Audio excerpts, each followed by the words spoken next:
Hey everybody, welcome back to the channel.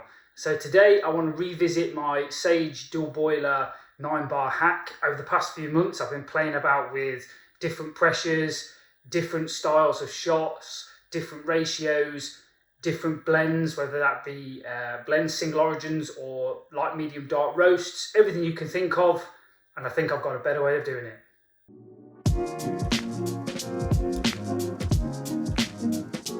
So first things first, let's just dig into the menu.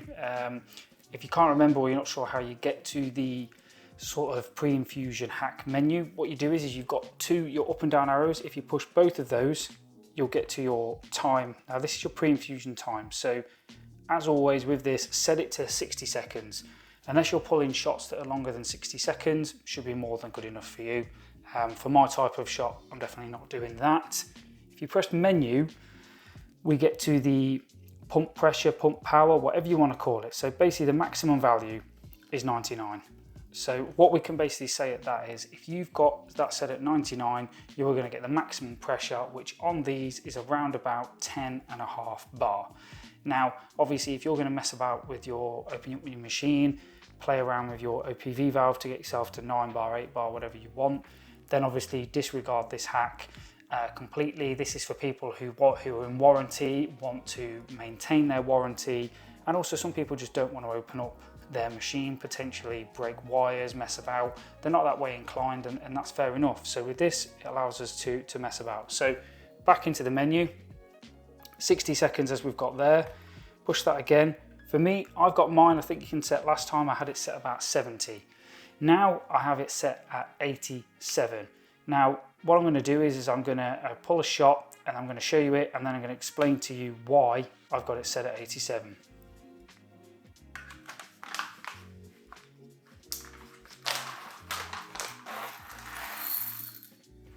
So the coffee I'm using today is from a Bristol roaster called Lucid. So this is a Chinese coffee, strawberry, bubblegum and floral. It's very, very nice. We've got 18.1 grams going in.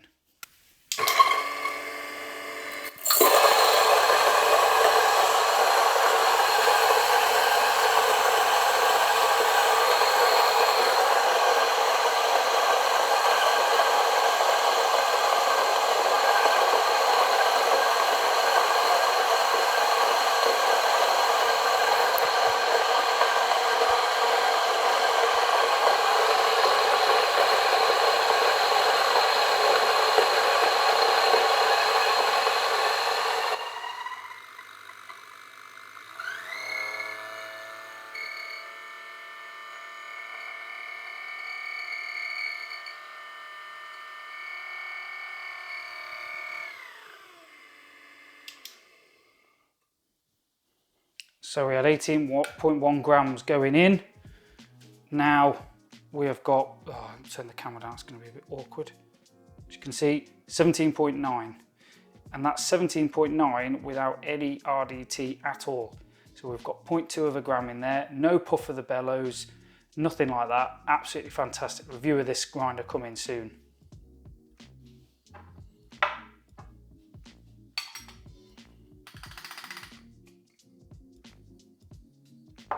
As you can see, the grind's fluffy as you like. As always, we do a quick bit of RDT, not RDT, WDT, all the DTs. You really do get that strawberry coming through on here. It smells great. Tamp, puck screen, let's pull a shot. So what I would say is pull your shot as normal. In terms of temperature, you're going to use the usual sort of stuff. So here we go, we're going to pull a shot, so it looks like 93 degrees.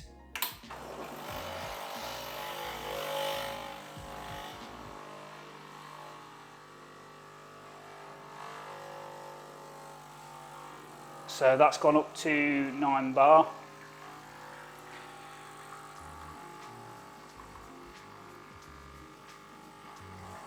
Slightly dropping off now.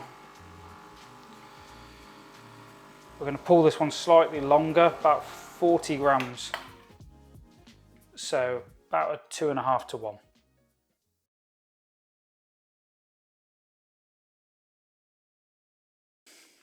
So after all that yesterday, recording, talking, you might realise it's actually the next day, and that is because I had the camera so zoomed in when I went to edit it last night, it was unusable.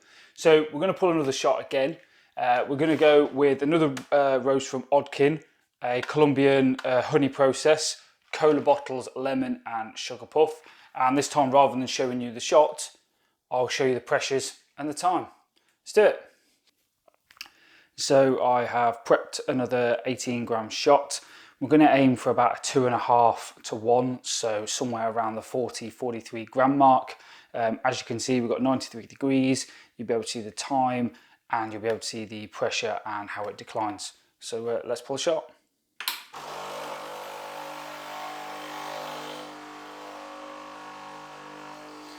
So as you can see, we've gone up over just over 9.5 bar. But that will slowly start to decline as the puck erodes.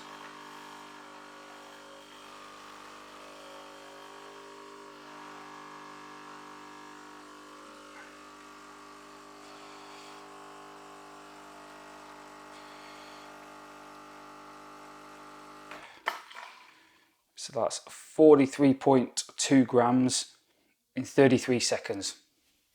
Let's give it a taste test. So as per usual, we give it a quick stir before we taste it. I actually like to let the shots cool down as well.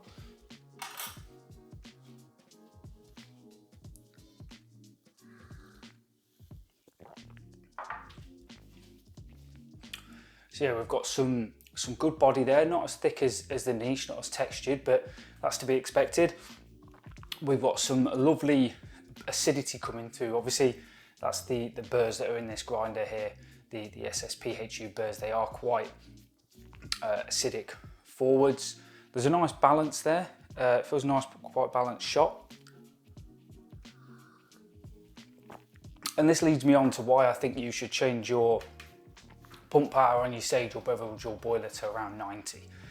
And the reason is, even though you can change all this between 55 and 99 to get 7 bar shots, to get 9 bar shots, whatever you want, the definitive factor is actually the flow rate. So regardless of what really pressure you've got, it's the flow that's going to change the style of shot. So what you may as well do, if you're wanting to pull a 9 bar shot but you've got this set 77, well, on your grinder you're going to have to start grinding a lot finer. Now, the finer you grind, the more fines you potentially introduce. If you've got a grinder, grinder with bellows, you may be pumping more, you get fines all over your worktop, especially with a white worktop like this. It's an absolute nightmare. So you want to always grind as coarse as you can. So that's why I've found that if I want a 9 bar shot, I can grind around on this T64 grinder with that particular coffee between 14 and 15. When I had it set at 77, I was grinding around 12, 13 to get the same shot, to get the same time and the same output. So basically, this just allows us to grind as coarse as possible, which is ideally what we want, because then it also opens up the number of grinders we can use. Not all grinders, as we get finer, perform the same, can do as good a job. The coarser, the better. So basically what I'm telling you to do is up your PP, give it a play. Hopefully you grind coarser and you get just as good a shots. And if you want to have that 7 bar shot or turbo shot, well, that's great. All you got to do is grind even coarser than you already were. So on this, I'd probably grind at around 17. You know, that way I'd probably get a better particle distribution, better sizes, less fines, and then a better cup. I'd get that turbo shot. I guarantee it probably tastes nicer. The coarser you can grind, the better. So let the machine do the work so the grinder doesn't have to. Now, by all means, you can keep it at full pressure. The problem I've found is because it will keep applying pressure, you will find that you will actually have to start grinding finer in order to get the shot time that you desire. Because the machine is just going to keep pumping water, keep increasing the flow to try and maintain 9 bars, or whatever bar it's got to maximum. It may go up to 10.5 depending on how fine you've ground. Whereas if you set it at 99 or 90, 80, it will apply that. And as the puck starts to erode at the shot, as you saw, the pressure will slightly start to decline, like a lever style shot. So it's just giving you a little bit more control. It'll give you a little bit less, I don't like the word astringency because it's a bit too coffee focused for me, but it will give you less of that dry mouth finish with it basically not pushing loads of water through a puck that started to erode. So to me, it's the best of both worlds. So just to wrap it up your PP. I've got mine set at, I think it's 87. Yeah, 87. Give it a whirl, see how you get on, pull some shots. Let me know in the comments how you get on. So hopefully you found that useful. Hopefully the little update can prove useful for you guys too. I know the original video has done quite well, so that's why I wanted to do a little update. Let me know how you get on. Drop us a subscription, that would be really helpful if you haven't already. Plenty more coming. I'll have a video coming on this grinder. Stick around for it. It's a grinder which I don't think many of you will have heard of. 64mm, variable RPM, all the usual good stuff, zeroing collar, but it comes pre-installed with SSP HU burrs for an incredible price. So please subscribe, that's coming soon. I'll catch you in the next one.